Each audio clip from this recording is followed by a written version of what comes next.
welcome to another episode of the Making Diaries, a series where I show everything that I've been working on, all of the challenges that I've been facing. And if this sounds like something that you enjoy watching, welcome, and let's see what I've been making for the past week.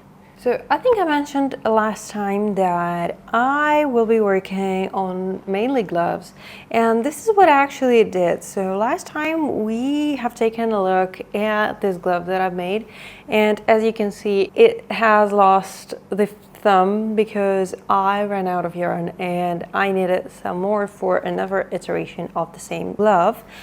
So basically, I do have two identical left gloves in front of me, and this is the second version where I have improved how the connection of the thumb to the actual body of the glove looks. And let me just put it on really quickly. So these gloves are made in Cariage series yarn. I have held 6 strands together and used 2.25mm needles to make these, and I am quite happy with how they look. So as you can see, it fits really nicely. I do not have any gaps here where the thumb connects to the overall glove. What I do though, so I have this method of picking stitches for like in between the fingers, and it works quite nicely for more fluffy yarn where, you know, when you wash the actual glove, the gaps kind of fill with all of that fluff that gets released from the yarn itself. But here you can actually see a few gaps here and there, which I am not very happy with. And because I have changed how I pick up my stitches for the thumb, I thought, you know what, I could do the same for the rest of the fingers, because how I did it here, so I left the old method that I have used for this 4 fingers, and then for the thumb I did a different thing. And I said, you know what, I think it will be way easier if I did it uniformly throughout the glove, so I will use the same method as I did for the thumb for the rest of the fingers. And this is what I did, and I actually have a pair of 99% finished gloves and I really enjoyed working on them. And I'm not sure about my overall thoughts on both the yarn and the gloves. So this is how they look. As you can see, they're a bit different. This is the left glove. So this one has been washed and blocked, and this one hasn't. I absolutely love the pattern that I have chosen. As I said, I call this color forest green, and I think this pattern actually reminds me of some kind of leaves or a very natural pattern that you will find, you know, in the forest or whatever. So I really like the result. As you can see, how they look before and after washing are like absolutely 2 different fabrics. One thing I did not expect is the yarn to shrink quite a lot after washing. So as you can see, these are absolutely the same size, but they look differently. So when you make it, it is way longer. And I have no idea what happened here, but so when I was knitting the first glove, I was constantly putting it on to try these, because this is how I normally work in them, right? I don't think I mentioned this, but this is Millefilly Clue, 98% virgin wool and 10% cashmere. It is 750 meters per 100 grams, and I held it double and used 2.5mm needles. And my gauge was like 30 stitches per 10 centimeters. And this is like an average gauge that I would yield when making my gloves. And I used my normal formula that has a bit of a negative ease, because I really like my gloves to actually fit like a glove, you know, so I really like them to hug my palm nicely. So this is what I did, and while I was knitting on the first one, I was constantly trying it on, and it was absolutely okay. But after washing, so I did hand wash the left glove, and this glove actually looks a bit felted, and this was the same with the gauge swatch. So basically, the moment it touched the water, it transformed massively, and it gets this felted almost look where you cannot actually see all of the individual stitches that like prominently. So I was kind of expecting that, but what I didn't expect is for the fabric to become way less stretchy. So for example, if I take this glove and I stretch it, as you can see, it is quite easily like stretchable.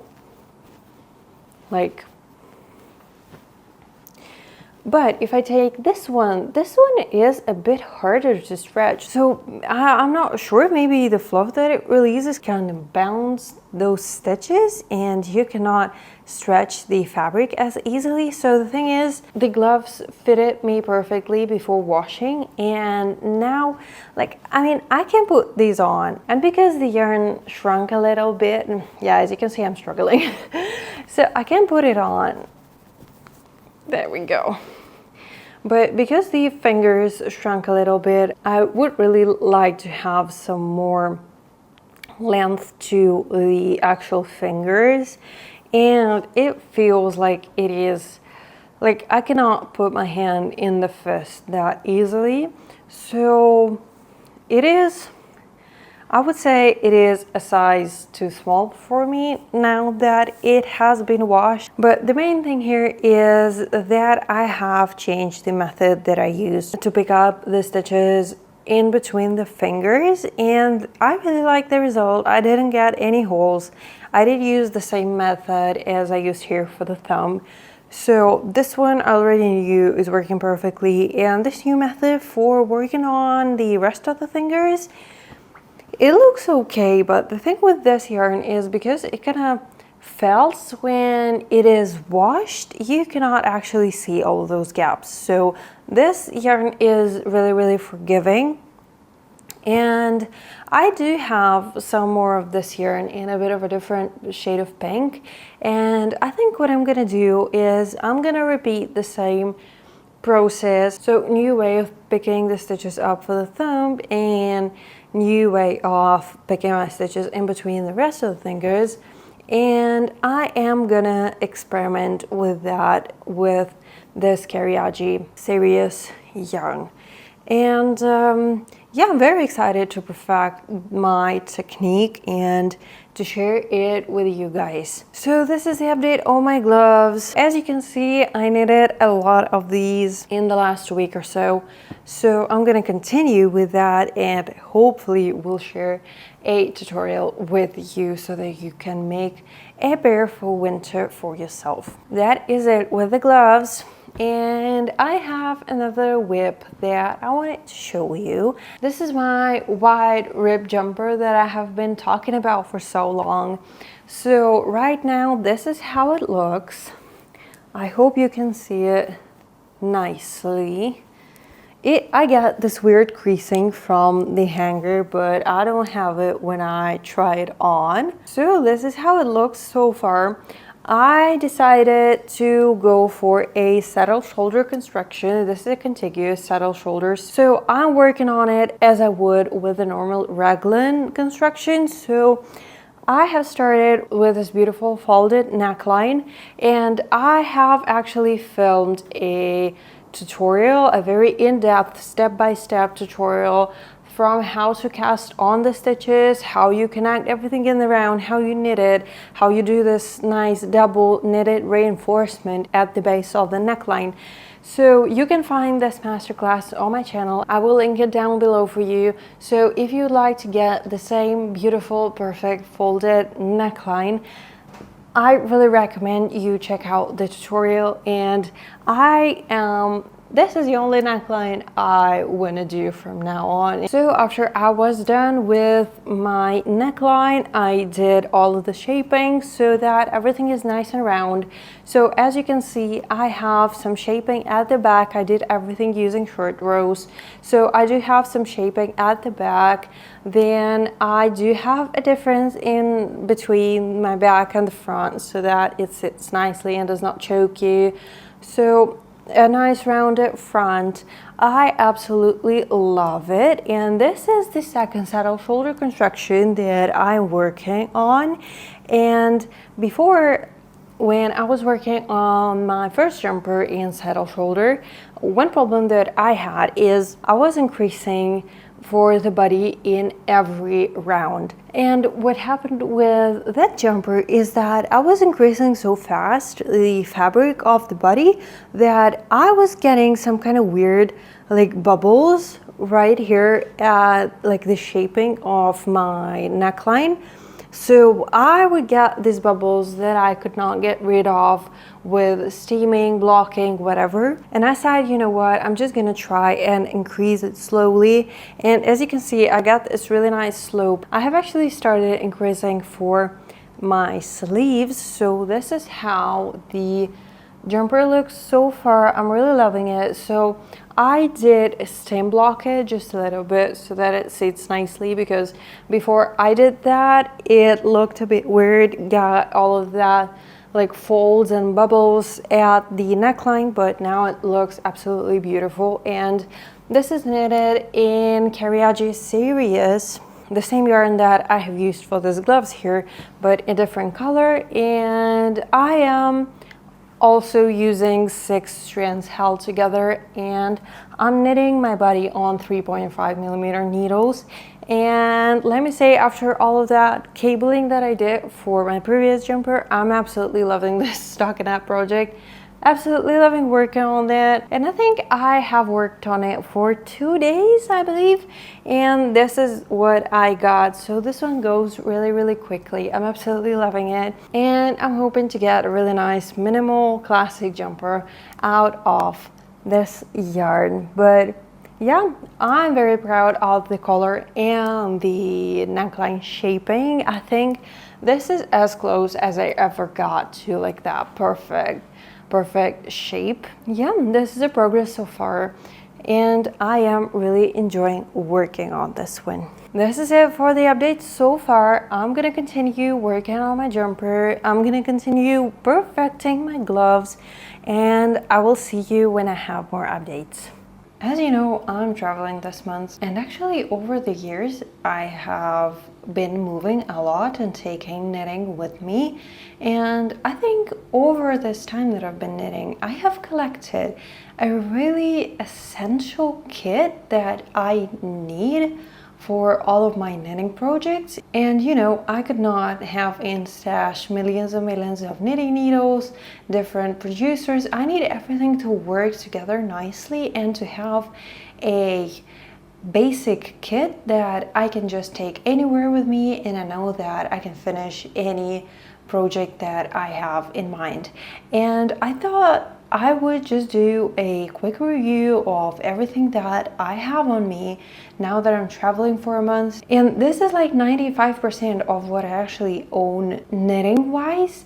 And I find that these tools work perfectly. They're very versatile and multi-purpose. So if, for example, you are looking to collect your own basic knitting kit and to make sure that you have everything and you're covered in everything that you want to do, I thought I'll just walk you through everything that I normally take with me and everything that my basic kit consists of. So I have everything in this little pencil case, and I have had this for like 10 years or so.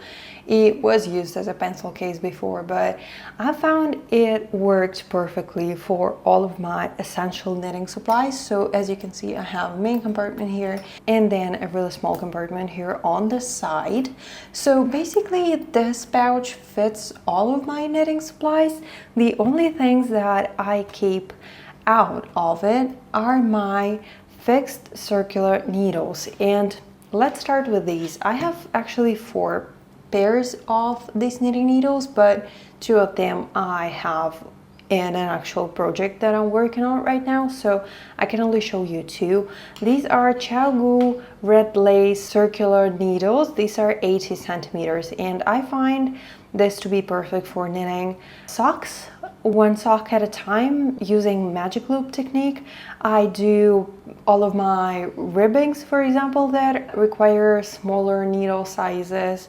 I do the necklines, I do gloves, and any other accessories. I find that these 80 centimeter fixed knitting needles are perfect. So I basically own smaller sizes as fixed circular needles, and I find this is the best way to have them because the needle itself is really thin and the cable is thin as well. And I'm afraid that if I had these ones as interchangeables, and I know CHAGU has a set of interchangeable thinner needles, but I think this part right here in between the where the cable meets the needle would not be as nice as it is in this one. So I really do prefer fixed ones, and I own 2mm, 2.25, 2.5, and 2.75mm needles as fixed circular needles from CHAGU, and I absolutely love them. I have already bent one of these, I think it was this one, but I could fix it quite easily. So as with every CHAGU cable, these are really nice and memory free, so the moment you unravel them, and here how I like to keep my needles, and you know, the moment I untie them, the actual cable is good to go. So absolutely love these. I have 4 pair of these from 2 to 2.75mm, and I find these really useful. And this is the only thing that I keep like out of this main pouch. So let's get into everything that I have in here, and let's start with the main compartment where I have the most used items. This is basically the set that I have in my main compartment, and let's start with the stitch markers. I have these stitch markers by Katya, and I have been using these for a year or so, and there are 60 markers in here. I have also like a few random ones like this that I use sometimes, but the rest are the markers that were sold directly in this case. And I thought this cardboard like thingy will not be that durable, but actually I have been using it actively for a year now or so, and it is absolutely fine. So I got no scratches, it did not break, nothing happened to it. It is as good as new, and it is actually kind of sturdy. Like, I cannot bend this cardboard. So I really love these types of stitch markers. These are just like your normal stitch markers. I think these are called light bulb, and you get 6 or 7 colors in here.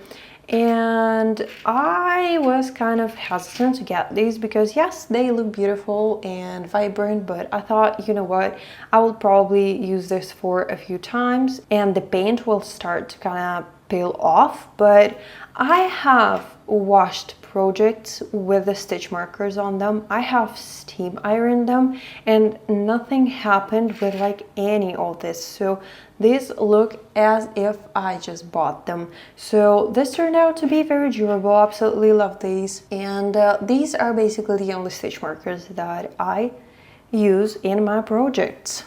Now to the knitting needles. As I already said, I am a fan of CHAGU needles, and for my bigger sizes I like to use interchangeable needles, and these are 13 centimeters knitting needles by CHAGU. I own sizes 3 to 5 millimeters, so 3, 3.5, 4, 4.5, and 5.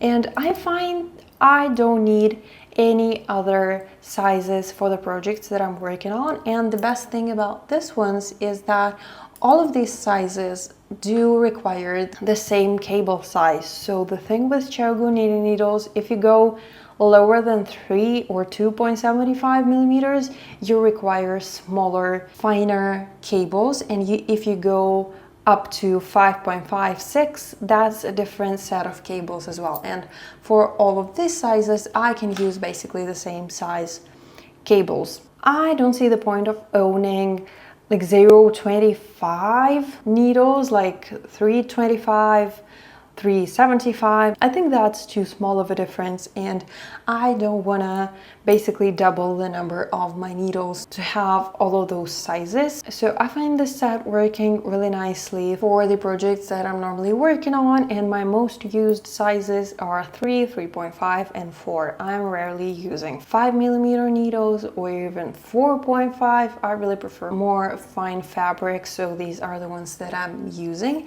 And I do prefer full length needles, so these are 13 centimeters. And why I like this is because when I'm holding them, and for example if I have tighter stitches and I'm kind of pushing on the needle, I'm not pushing on the connection, on where the connection with the cable is. So I have the whole needle in my hand, and I don't think I have that big of a palm, but I know that no matter how hard I push, I'm not pushing on any weak points like the connection with the cable would be. So I think 10 centimeters would be too small for me. So I really like this full-sized ones. And to go with the knitting needles, I have 3 cable sizes. The longest cable that I have is 75 centimeters, and that yields 100 centimeters needles when I have both of my needles connected. Then I have 55 centimeters that yields approximately 80 centimeter knitting needles, and I have a smaller one that is 35 centimeters. And it is really nice that all of these cables have this like engraving on them, so you can always see what number it is, what size it is, and so on. As the other needles, as you can see, these are memory free, so this is how I normally keep them, coiled like this, and they just become nice and straight the moment I untie them. So these are the 3 sizes that I find are useful. I normally use this smaller 35 centimeter cable for the beginning of the round yokes, or for my necklines. If the neckline is a bit bigger, then I like 55 centimeter for my body and 75 centimeters for my sleeves when I work them in magic loop. So these are the only 3 that I need, and I don't have any other cables. These are the only ones that I use. To go with my knitting needles, I have these 2 stoppers that are from Chelgu, and they fit all of the cables that I own. So basically when I have my stitches on hold, or when I need to take, for example, the needles for another project, I would just screw the stoppers on the cable when I have stitches on the cable, and that would be perfect. So these are really nice and durable. Really love this. Really nice and simple, very minimalistic look to them, so really nice ones. I think these are plastic, but definitely more like higher quality plastic. Another thing that I have in here are the scissors that I have had for some time now, and I have experimented with different types of scissors, and these are the ones that I like the most. I don't really like the standard scissors that you basically insert your fingers in to use. I like that I can just take these, cut my thread, and just throw them back in my pouch. So really nice and fast, really good quality, and I believe you can find these really cheap or really expensive. It really depends on your budget, but I have had a few over the years that looked like this, and they all worked perfectly. The next thing that I keep in my knitting needle essentials kit is a measuring tape, and this one is the one by Moody. And I really like the look of it. It is really smooth, goes really smoothly. I really do prefer this retractable measuring tapes for knitting, while for sewing I really like the ones that are full size, your normal traditional measuring tapes.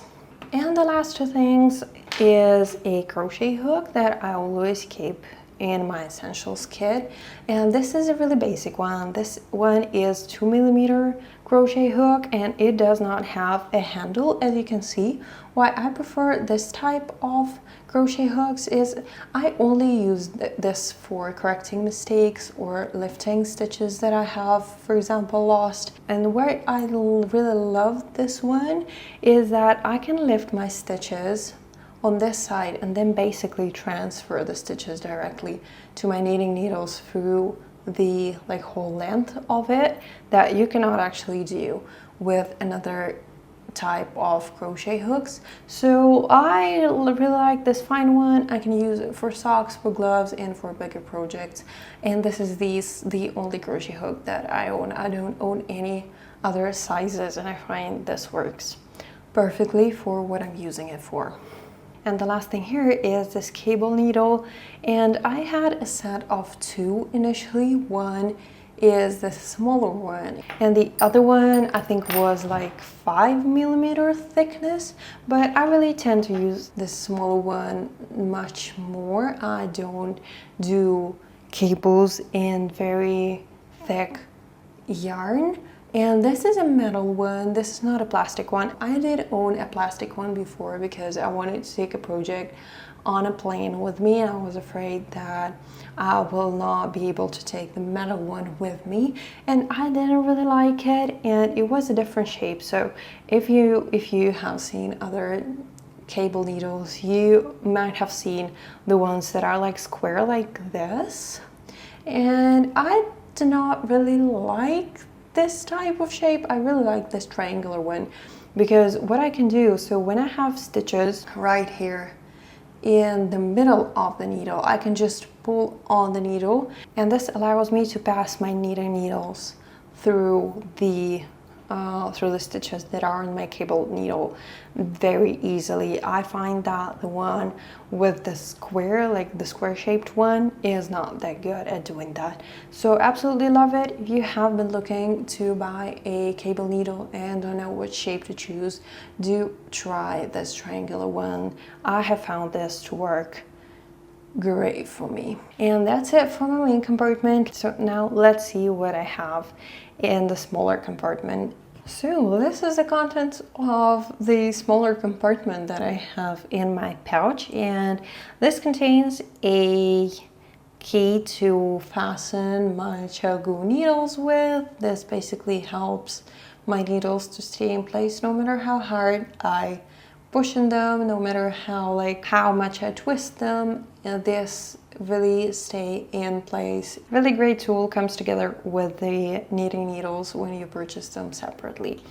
Another thing that I have also from CHAOGOO is this cable connector, and this works with all of my cables that I own, and basically it is used to make your cable longer. So I can take the two longest cables that I have, connect them, so I will screw one cable to the one side of this connector, the other side of the cable to the other one, and I can get, for example, 75 plus 55 centimeters cable, and that is what, 120 plus 25 centimeters of my needles. So I really get a really long cable to work with. I don't actually find myself using it for the actual like knitting, but I absolutely love using this connector for trying my projects on when I work on this. So what I would do, I would unscrew my needles that I'm using for the projects. I will connect another cable. I will close all of these cables with the stitch stoppers. And this is how I am able to try my jumpers, for example, mid-project. So this is how I'm using these connectors. I think you get two when you buy them, so I should have a spare one at home, but I tend to only use one. So theoretically, if you have three longer cables, you can use two connectors that come in a kit and basically get a huge cable. As I said, I don't find myself actually using it when I'm knitting, because I think you can still like feel this, like when you pass your stitches through this connector, you can still feel that there is something in the middle of your cable, which I don't really like, and I don't really require this long of a cable when I'm knitting, because I really like my stitches to be like scrunched up more on the cable when I'm knitting. So this is how I'm using the connector, but it turned out to be a really handy thing to have. And another two accessories that I have is a safety pin. Sometimes I use it to store a few stitches that, you know, I don't want to use scrap yarn for, but I normally just keep it, you know, just in case. I don't remember actually the last time I used it. And the last thing that comes in really handy is this tapestry needle. I had a set of 3 and this is the smallest one, and I find myself reaching to this one the most, and this is the one that I keep on me all the time. And I really like the metal ones. I did own plastic needles, but I did not find them as useful and as easy to use as the metal ones. I use these to, for example, close my stitches, to transfer my stitches to a piece of scrap yarn. So any of that fine work that you do, hiding my ends in the actual fabric. So really handy tool. I really find that I need only one needle on me at a time. I do have the other needles somewhere at home, but I never reach for them. So this is basically it. This is everything that I own knitting tools wise, and I find that with this selection of tools I can knit basically everything that I could think of. And if you are looking for knitting needles to buy, I really recommend Chagu needles. They do also have bamboo needles that you can use with the same cables, so you can have 2 sets of needles and then use only 1 set of cables with them. And these are the classic red cables by Chagu, so the actual connection is not twistable. I know that now they came out with, I believe, blue cables that do have a connection that rotates right here. Mine doesn't, but I really do prefer this one for magic loop, and for everything that I'm doing I do not run into any troubles with it. So yeah, this is it. This is everything that I own, and this basic, very minimal set really allows me to create anything I could actually think of. So if you have been thinking about maybe creating your essential kit, or if you're just starting out, I think like this is the perfect amount of tools that you have. And everywhere I go, I just take this pouch and I have everything on me. So really nice, easy, and convenient. I just wanted to show you quickly how my jumper looks right now after I knitted one more day at it. And what I wanted to show you is the difference in between the fabric that has been steam blocked and the like freshly knitted part. So this is how much I had when I was showing it to you in the last clip. And since then I could work on a few centimeters more. And I did not wash this part, so I just carefully steamed it, and then I continued working. And can you see how uneven and how kind of not filled these stitches are, and how nice this steamed fabric looks like? And after it will be washed, it will look even more beautiful. But I think it's really funny how you can actually see the difference of like where I steamed the fabric and where I didn't. And I hope I will not get like a line right here where I had my needles when I was steam blocking this part, but even if I do, I hope it's easily fixable. So this is how it looks so far. I really like how my raglan line looks.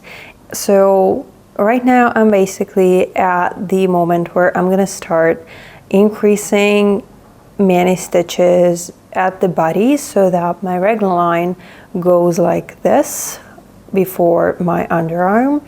So this is where I'm at. I think it's turning out nicely, and I thought because I am using more and more of this like nice shaped raglan lines, I thought I will share how I do that. So how I organize, how I keep track of everything so that my raglan lines are nice and even. And the best way that I found so far is having a like small notebook at me at all times. And as you can see, so here I have started with planning my neckline shaping. So this is what results in, first of all, in the difference between the back and the front. And the second thing is this rounded shape at the front and a bit less rounded, but still a nice curve at the back. So how I do is I just plan it on a piece of paper. Here's where I have started, and then I have kind of numbered all of my points where I had to turn the work and do the short rows. So I first started here and then went to the back, then to the front, to the back, to the front. And every time that I turned my work, I just basically took the turning point.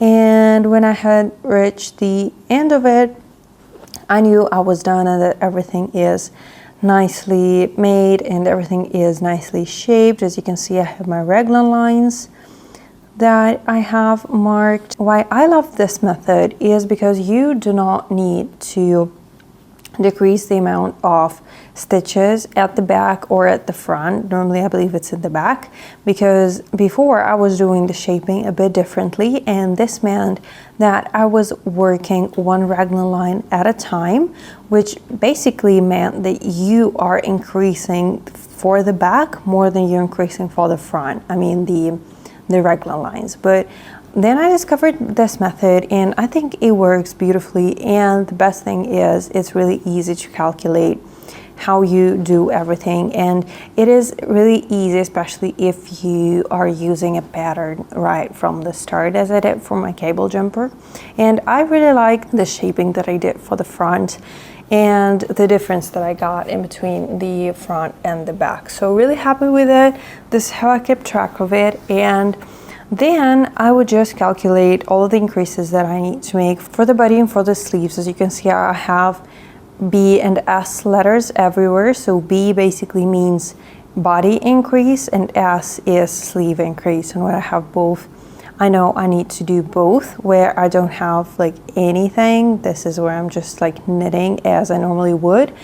So this part is basically this saddle shoulder right here. As you can see, I only did increases for the body until here, and this is what I had here. So as you can see, every other round I'm increasing for the body, and then for the next round I'm just knitting without any increases. And what I normally do is I would just write this before I start knitting, and when I'm done with a row I would just cross it off, and I know that this row is done. So now if I pick up my knitting again, I know I'm on row 56, and here I need to increase for both body and sleeves. And the moment I pass through the beginning of the row again, I'm just going to cross it off and continue.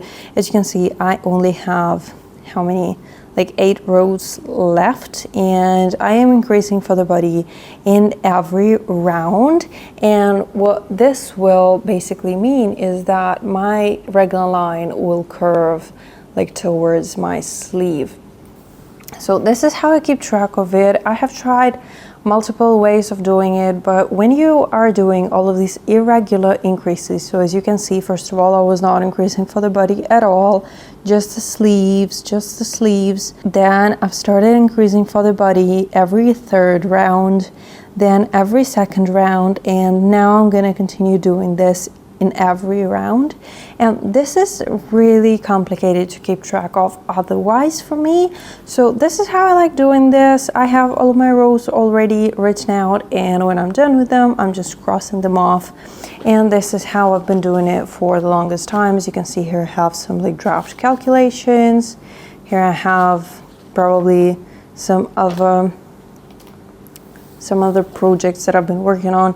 So I always keep this little notebook in my project basket. It looks like this. So I have 3 of my skeins right here, my stitch markers. This also hosts all of my instruments that I need. And when I am not working on a project, I'm just keeping basically everything in there. So I can just pick it up and take it everywhere with me around the house. So really love this basket. I was thinking of getting an IKEA one, which is more of a square shape, but I can only get my hands on this one. So really like it, really nice, and fits everything that I need. And I think when I'm done with my yoke, I think I'm gonna need to spend some more a few more cakes because I am running out of yarn. So that is the update so far. Hope this one turns out nicely. Hope all the calculation work out. And yeah, let's see how it goes.